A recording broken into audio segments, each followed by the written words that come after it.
ngamunangkeunana itu mudarat wa kaifa bari eta kumaha yudari ngalemah lembutkeun salmaru hiji jalma hasidan nikmati kana hasudna nikmat ida kana di mana kabuktosan itu hasid eta la yurdin teu ngaridokeun ka si hasid naon ila zawaluha angin leungitna itu nikmat.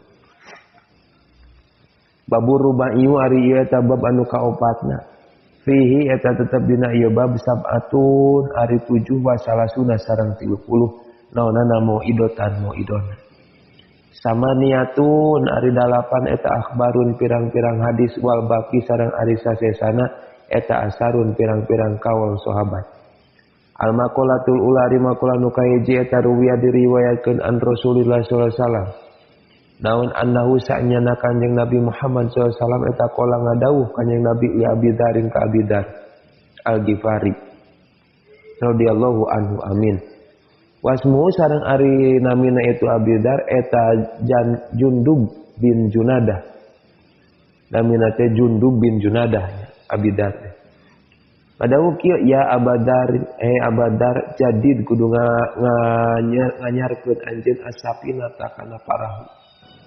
Painal bahro maka sanyana lautan eta amikun kacida jerona. Ai asin tegasna kudu ngaluskeun anjeun aniata kana niat pikul 5 dina saban-saban perkara. Ta'ti anu ngadatangkeun anjeun watadaru sareng ninggalkeun anjeun liasula supaya hasil laka ka anjeun naon al ajru ganjaran wan najatu sareng salamet min adabillahi taala tina azab Allah taala. Jadi Kanjeng Nabi teh ka Abi Dar teh ngadawukeun, "Ya Abi Dar, jadi di sapina tapaina bahru amikun. Anyarkeun parahu anjeun sabab lautan sakitu jeron." Nah, Gusti geuning nyebut-nyebut parahu da abi mah teu rek berlayar. Lautannya uninga lautan teh jero maksudna mah Abi Dar. Asinin niat ya dina migawe hiji perkara teh sok anyarkeun ku anjeun niat. Sedina setiap pikul 5 ta'ti wa tadaru liasula laka ya dina setiap naon bae anjeun rek migawe ayeuna rek ninggalkeun engke teh lamun teh mangaluskeun kana urusan niat maka bakal hasil ganjaran jeung kasalametan jauh tina adab Allah. Kunaon sababna ieu? Lamun ayeuna jalma rek niat alus tah pasti kadituna bakal aya hambatan nu luar biasa. Hambatan eta teh cobaan eta teh diakurkeun jeung bahrun amik lautan anu jero maka lamun ayeuna urang rek mentas lautan anu jero maka parahuna ge kudu alus. Lamun urang ayeuna tah kaharepna urang hayang jadi jalma nu alus da maka niatna ge kudu kuat kudu alus sabab naon godaanna bakal luar biasa. Loba jalma anu teu kuat ku godaanna dina nalika hayang hijrah balikan nu alus nu akhirna kalaka bawa balik deui da ku kagoda deui. Kunaon sababna? Kurang kuat niatna. Wa kadzaba sareng nuliskeun sal Imam Al-Umar Al-Faruqnya Imam Umar Al-Faruq teh ngadamel serat ila Abi Musa ka Abi Musa Al-Asy'ari radhiyallahu anhu amin. Nulis serat teh kieu man sing saha jalma kholasot anu ikhlas naon niatuhu niatna si iman apa maka nyukupkeun ka si iman saallah Gusti Allah maka na urusan bainahu antara si iman wa bainan nas jeung antara manusia. Ngadawukeun kitu eta Umar Al-Faruq teh ka Abi Musa. Ye sok sing bener niatna saha jalma anu niatna bersih karena Allah maka Allah bakal ngalancarkeun sagala rupa urusan antara si jalma jeung antara manusia. Berarti didasari ku ayana niat. Utak innamal a'malu binniyat kitu. Eta surat di Umar Al-Faruq ka Abi Musa. Wa kataba nyuratan deui Salim bin Abdullah bin Umar Al-Khattab ila Umar bin Abdul Aziz. Di suratan Umar bin Abdul Aziz teh kieu suratan teh. I'lam kudu nganyahokeun anjeun ya Umaru he Umar anna aunallahi lil abdi anna aunallahi sa'nyana pitulung Allah lil abdi pikeun hambana eta bi qadrin niati kalawan ukuran niatihi niatna si jalma. Jadi pitulung Allah teh kumaha kakuatan niat urang. Tuh pitulung Allah sakumaha kakuatan niat urang. Paman maka sing sajalma kholasot anu bersih naon niatuhu niatna itu sejalma tama maka sampurna naon aunullahi pertulungan Allah lahu pikeun itu jalma. Lamun bersih niatna maka bakal lamun bersih ayeuna niatna full niatna teh sampurna maka pertulungan Allah oge bakal sampurna. Waman nakosot waman sing sajalma nakosot ayeuna anu kurang. Naon niatuhu niatna si jalma dibarengan jeung karaguan. Nakoso maka kurang anu ti itu si emma naon aunullahi ta. Pitulung Allah biqadri dari ukuran itu niat. Jadi kieu euy. Bener saur Allahnya di hadis kudsina ana fidoni abdi bi wala yukhalifu donnuhu. Jadi kuring mah aya dina sangkaan nu jadi hamba kami saur Allah teh. Fidoni abdi bi. Jadi Allah mah aya dina sangkaan manusia lamun cek manusia yakinlah Allah bakal ngaijabah, yakin pisan kami mah maka Allah bakal ngaijabah. Tapi lamun cek manusia eta na hatena nya dikitu urang rek mampu maka Allah bakal mere terus karaguan. Tuh mata kurang husnudon ka Allah. Lamun teh husnudon ka Allah maka salilana karaguan bakal timbul dina hate. Mata penting husnudon ka Allah teh ulah nepi ka suudon urang ka Allah bahaya we. Dan nimulkeun karugian kana diri sorangan-sorangan keneh.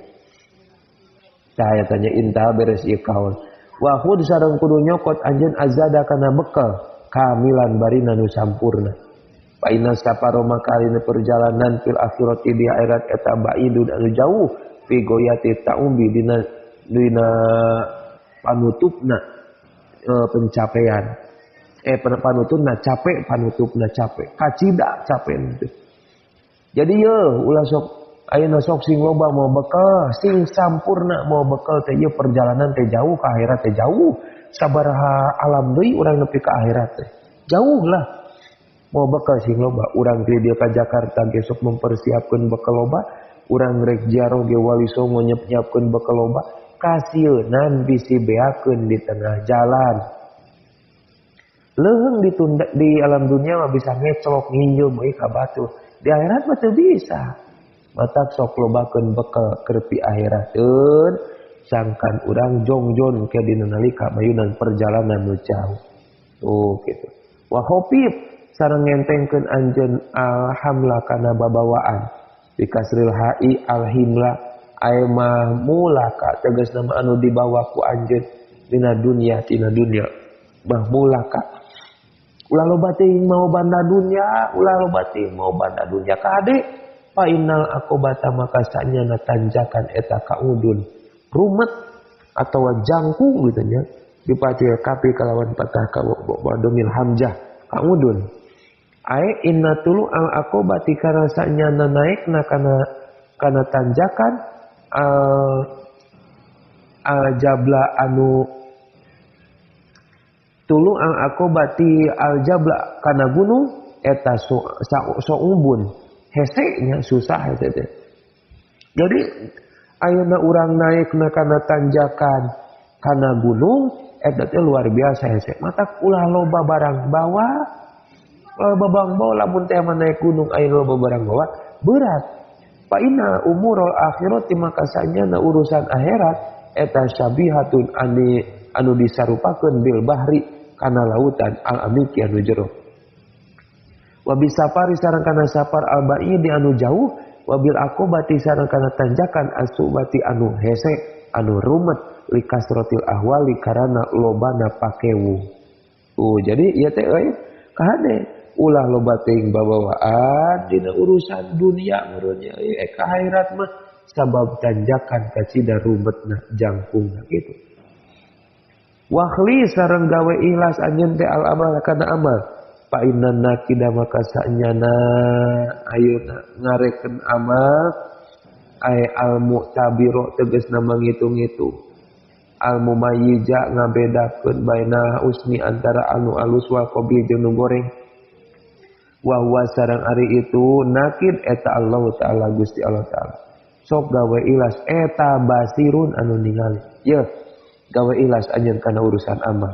Yo saknya nak kedat anu ngareken kana amal urang, anu ngabedakeun kana antara alus jeung gorengna teh nyaeta dat Allah. Dat Allah basirun ningali kana sagala amal urang teh.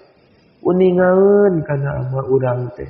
Engke bakal ditimbang urang teh ditingali diperhitungkeun matak akhlisil amal. Sok sing ikhlas karena Allah amal teh. Ay mutliun tegas nama anu ningalikeun wa muraqibun sareng anu merhatikeun li jami'il ahwali kana sakabehna pirang-pirang tingkat. Muraqabah Allah teh muraqabah. Urang ka Allah kudu muraqabah merhatikeun. Tuh Allah sabab ka urang ge muraqabah, merhatikeun Allah ka urang. Amatan di dieu ya Allah. Pentingna urang sadaya mudah-mudahan tiasa ngamalkeun amin ya Allah ya rabbal alamin. Wallahu a'lam bishawab.